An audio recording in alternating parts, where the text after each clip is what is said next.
The Water Chords by Mohamed Makhzangi, translated by Enas Eltorky. It will be a small miracle if you receive this letter of mine, which I'm writing on a day I skipped from our tour in the forest. I feigned illness to take a day off so I could write. I'll take you to the bank of the Mekong and slip my message into your multi-pocket travel bag as the boat takes off, and then I'll return. It's obvious that you have completely forgotten me, perhaps because my features have changed so much, as has my appearance since you last saw me 15 years ago.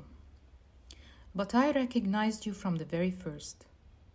It was with difficulty that I suppressed my cry of surprise, and I suffered a great deal so no word in Arabic would escape my lips.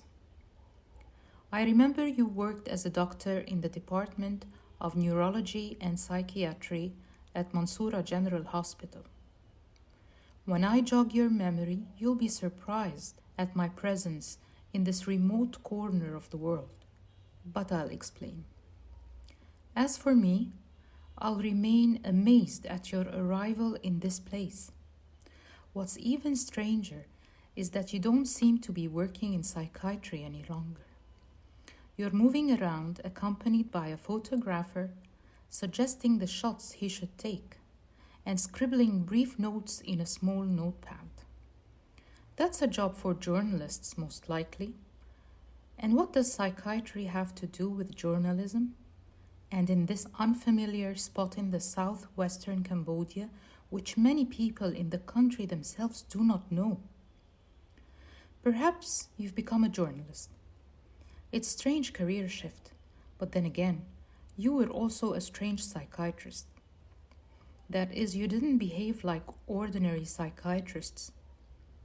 I remember how you used to take the patients out to the shade of a lush old acacia tree behind the hospital, in that secluded place between the outpatient clinic and the surgical wards. I can recall that tree's tiny orange blossoms as if I were seeing them right now. I thought of those flowers as miniature suns. I remember how you pointed at them when you noticed me studying them and told me that they are blooms of seduction, sedative, vertiginous, and also toxic. You were always laughing, and you worked as if you were meeting with friends and acquaintances in a familiar cafe. You looked young, and maybe that's why, unlike your colleagues, you always wore the doctor's white coat. When I asked you once during one of my appointments about the secret leading you to wear the white coat, you laughed. So the patients remember I'm a doctor. I'm afraid someone will think I'm some nosy kid and beat me up. You went on laughing, then added sorrowfully, perhaps it's a fortress of white fabric in which I take refuge from the infectious sprays of madness. I remember you well, for you were one of only 2 doctors among the dozens to whom I presented my case, who set out a different, possible explanation for the symptoms that I myself thought were signs of madness.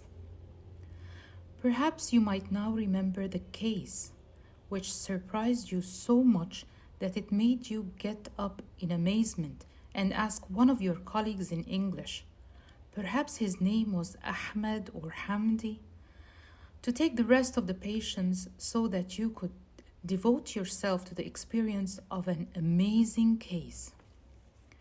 Your enthusiasm made your colleague, who was also apparently your friend, smile with resignation, signaling for the rest of your patients to join him. The medical board had referred me to you with the diagnosis of schizophrenia. When you heard my complaint, your eyes widened with astonishment, and you pushed back your seat, rising to ask your colleague to take the rest of the patients so that you could devote yourself to my case. You might remember this case, the case of the man who no longer bathed or washed himself, and who became so depressed when he trained that he could not eat. The man who, whenever water was running from a tap or a shower, would hear children's cries, women's wails, men's groans, vague and shrill voices, the stomp of running feet, and terrified, panting breath, all of which led to my diagnosis of schizophrenia. They said the symptoms were auditory hallucinations. You and another doctor from Austria, for I had taken my case to the ends of the earth, were the ones who put forth the possibility that the case might involve some kind of paranormal or extrasensory perception. You once asked me a question no other doctor ever did. What do you think about the nature of your case? How do you explain it? That day I had no explanation, yet I was sure they weren't hallucinations. These were real voices that I heard, though at the time I didn't succeed in determining their source.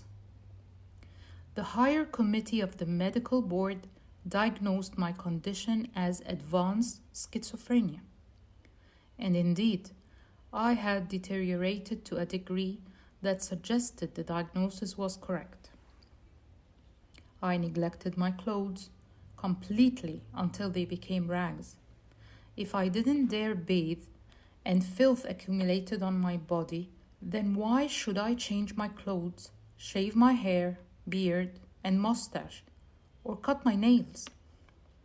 I never married, of course. How could I dare think of it? My condition being what it is. I was forced into an early ill health retirement, applying Article 4 of the Mental Illness Act. That was like a social death sentence. But it was also an open door, allowing me to emerge a little from the ambiguity of the situation.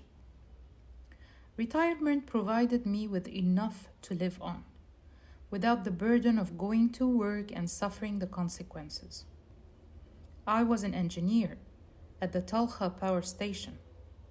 It was a delicate job, and during some of the shifts, I bore the responsibility of lighting hundreds of thousands of homes, factories, and workshops in and around the city of Mansoura. Of course, I had borne the consequences any power outage had on the lives of several million people in this vast area, even only for a second. I felt relieved. Days stretched before me with no end. People's pitying and inquisitive looks pushed me even more to stay at home.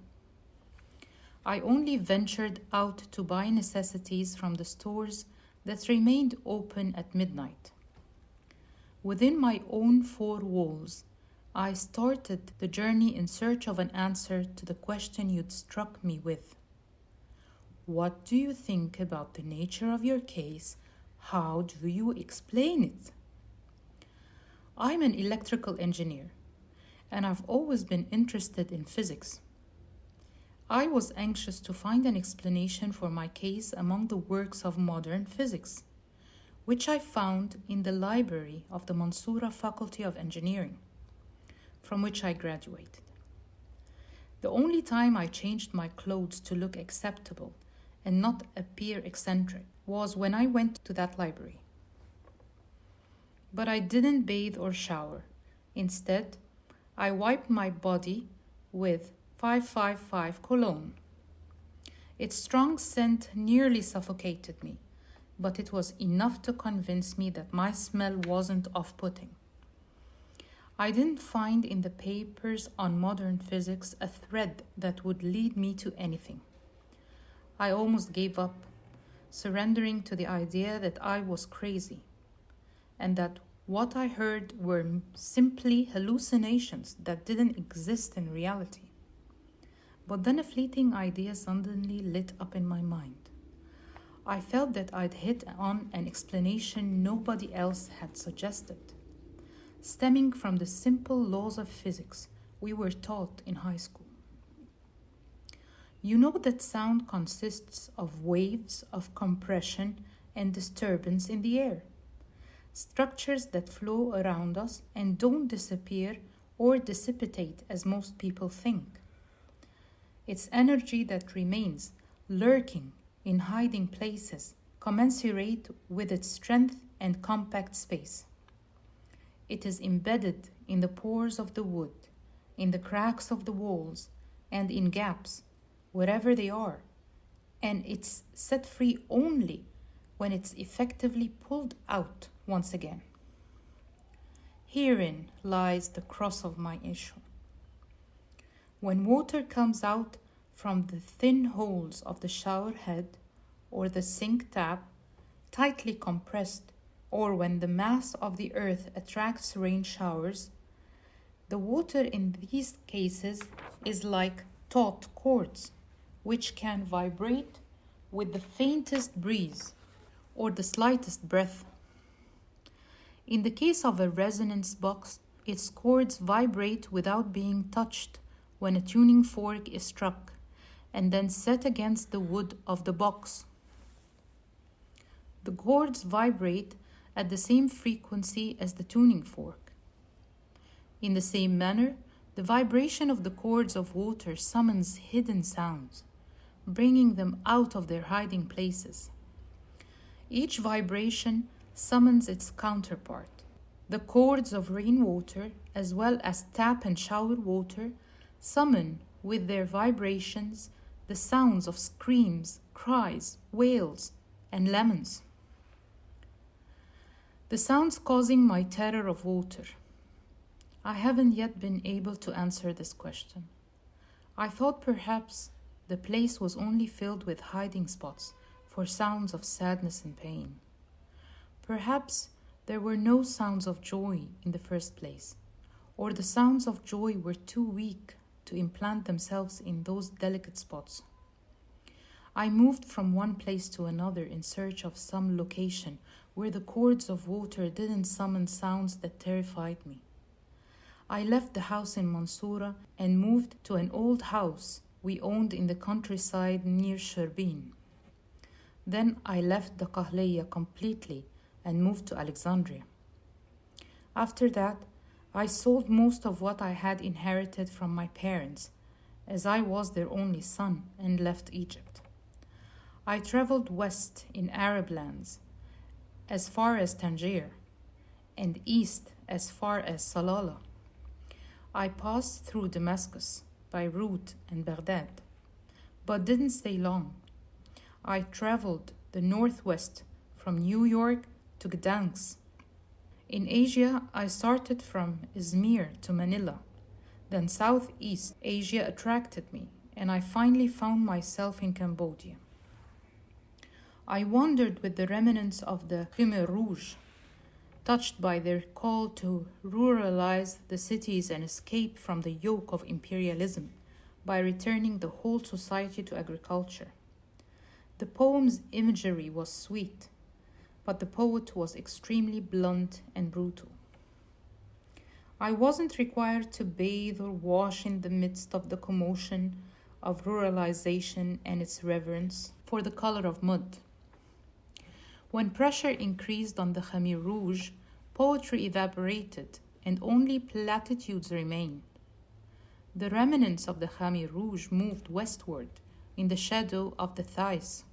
They let them rob Cambodia's riches of frankincense and sapphire mines in exchange for protection. The Maoists allied themselves with the Yankee agents, and I fled south with my mud. I crossed the arc of the Green Elephant Mountains and the fragrant Cardamom Hills, finding myself deep in the virgin forest. The North, with all its conflicts and deceptions, was erased, and the Southwest opened for me its forgotten, pristine embrace. A world outside the boundaries of our own, isolated by the mountain range in the north and guarded by the impenetrable mangrove swamps along the coast of the Gulf of Thailand. Its rainforests were inhabited only by dense vegetation, animals, free birds, and the remnants of isolated and scattered tribes. Humans living intuitively in the peace of the jungle, covering their nakedness only with fabric woven from the branches of vines. They survive by gathering wild fruit and fishing from the green valley's transparent streams. They light fires to grill their food by striking two stones together amidst straw and firewood. They are not barbaric. They live in small, close-knit, loving families, and I have married one of their daughters. They are now my family, and I speak their language. I won't reveal their secrets or lead anyone to them, so that this virginity remains in the world. Even you, despite the amazing surprise and joy of meeting you after all these years in that place at the edge of the world, I didn't lead you to them. I did with you what I did and will continue to do with the few tourists who have begun to arrive to the outskirts of this place. We just wander at the fringe of the virgin forest without penetrating its secret twists and turns, and I warn of the danger of any breach. This forest is capable of swallowing up those who aren't sincere and true in their desire to seek asylum in it, who appear to its virginity. I was sincere and true as I threw myself weeping in its green embrace. I bid farewell to a lifetime of agony from screams, cries, wails, terrified panting, and frightened fleeing footsteps that rang in my ears whenever the water cords vibrated. Now the water here rarely scares me. I bathe with my soul's prolonged longing for water, my body's burning thirst, which has lasted more than 15 years of resonating echoes. I must have told you during our tour that the main rainy season here extends for 6 whole months, and it doesn't wholly cease during the rest of the year.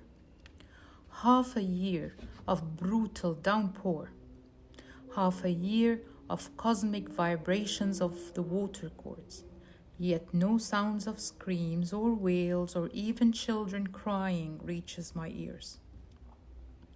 Only the sounds of birds, rustling leaves, crackling small branches, rushing tigers, leaping monkeys, and pacing elephants.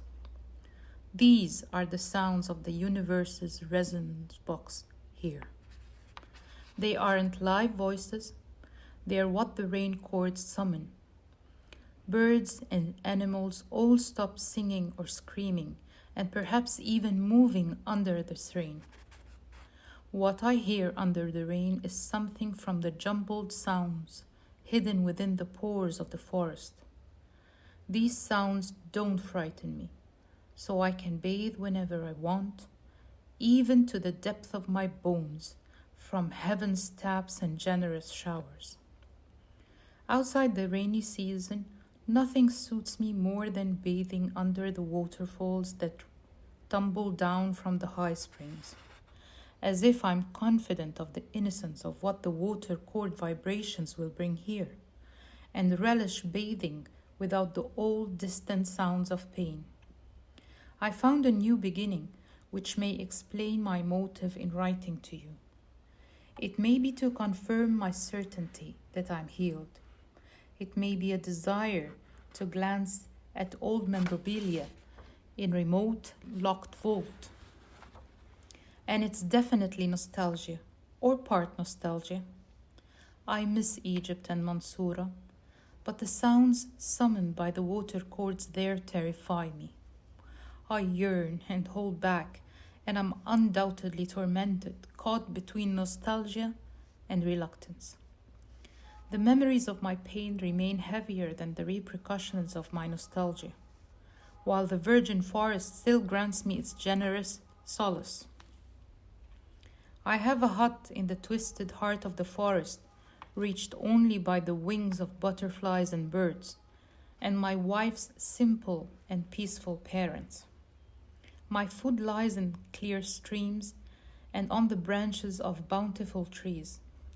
I don't need much for clothes in this weather, which is warm and humid all year round. I've been bored, but I've found an opportunity to block any crack from which boredom might seep in. It's the same opportunity that led me to meet you, and which will prevent you from coming back to meet me. During one of my fits of boredom, I came out of the forest and crossed a valley through the cardamom hills. I came to a small remote town, and I discovered that the civil war was over. A dusty peace had come to Cambodia, and the Sihanouk had settled in his old palace in the Phnom Penh, and the country had 2 prime ministers. Ships returned to the tributaries of the Mekong River, and tourists have begun flocking to see the Wat Phu temples. Relief agencies and missionaries were active in providing those with amputated limbs and artificial hands and legs, and religions and creeds of every stripe. I was looking for a book to read to kill the boredom spreading within me because of pollutants of my old life. I reached a deal with the owner of a small wooden shop that rested against the trunk of a coconut palm, hung with a sign for a tourist agency called Tonle Sap. At first, it all seemed farcical, but it resulted in a tangible deal. I work as a guide for tourists in the forest, and in exchange, the man brings me books and newspapers in English or Arabic, if he can, from the capital. There had been no place for money in my new life, and that remains the case. Tourists began to arrive. Each time I was summoned using a method of my choosing, so that no one could creep deeper into the forest. It's the same way I was summoned to accompany you and your photographer. The rainforest doesn't have an easy disposition, like any other forest. It's composed of tiers upon tiers of lush, dense vegetation, climbing over each other, enveloping each other, starting from a ground covered with trunks and ferns and rising to the top of the forest, tightly intertwined with high branches through which it is difficult to see the sky, so that the sun's rays barely infiltrate its minute gaps. The man from the town climbs to a certain peak of the mountain, calls my name 3 times, and then returns to his shop. After about an hour and a half, I reach the shop to pick up the tourists, as happened with you. The sound of the man's call never penetrates the thick forest. It doesn't reach me as sound. The sound, when it's released, hits the forest's wall of vegetation with its waves. Wild flowers vibrate, and the air stirs moving other flowers, and the tender leaves of ferns till I see it where I am. When the flowers and fern leaves tremble 3 times, I know he's calling me. Before leaving the forest, I peek through its green screens to make sure that no one is watching the path I take. In my tours with strangers, I lead them no further than the edge of the forest's periphery. I didn't even let you see further than the edge of this periphery. Despite your great amazement at what you saw, and despite the old place you occupy in my heart, I'm afraid of losing the peace of this forest, which grants me a brain without weeping or terror. There are strange noises that have started to appear recently, since the arrival of tourists. Small things, but they summon some of my old fears. The vibrations of the rain chords are now summoning sharp sounds that frighten me. The sound of a branch being cut, a sound that might be a muffled shot or a sudden punch, the sound of malicious gossip, or the sound of spiteful pessimism. But the peace of the forest is still clear ocean that isn't disturbed by these specks of dust from civilized people. I hope I haven't tempted you to come. I wish you wouldn't. I feel your curiosity is intense and that the force of your amazement is difficult to resist. You might think of returning to examine me and review the whole issue once and for all. Please don't. When you finish reading this letter of mine, I will have disappeared into the heart of the forest. And if you return, your curiosity won't lead me to guide you to this heart. I heard you murmur in Arabic while we were in the shadows of the forest, wishing you could live amidst this unspoiled land.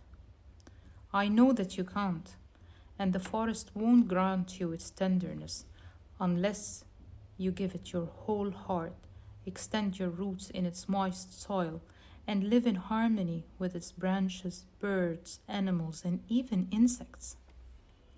You won't be able to separate yourself from your family and your life there, and you can't bring them to live here. You don't suffer from a pain that will bring you, in all sincerity, to seek refuge in the tenderness of this forest. I feel that my letter, which I wrote on the day of rest amidst our 7 days of wandering, is about to come to an end.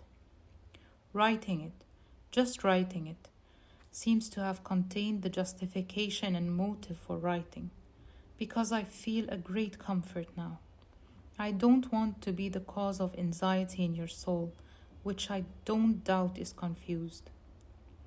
Live with your loved ones as long as the sounds of pain don't prevent you from quenching your soul's thirst for water.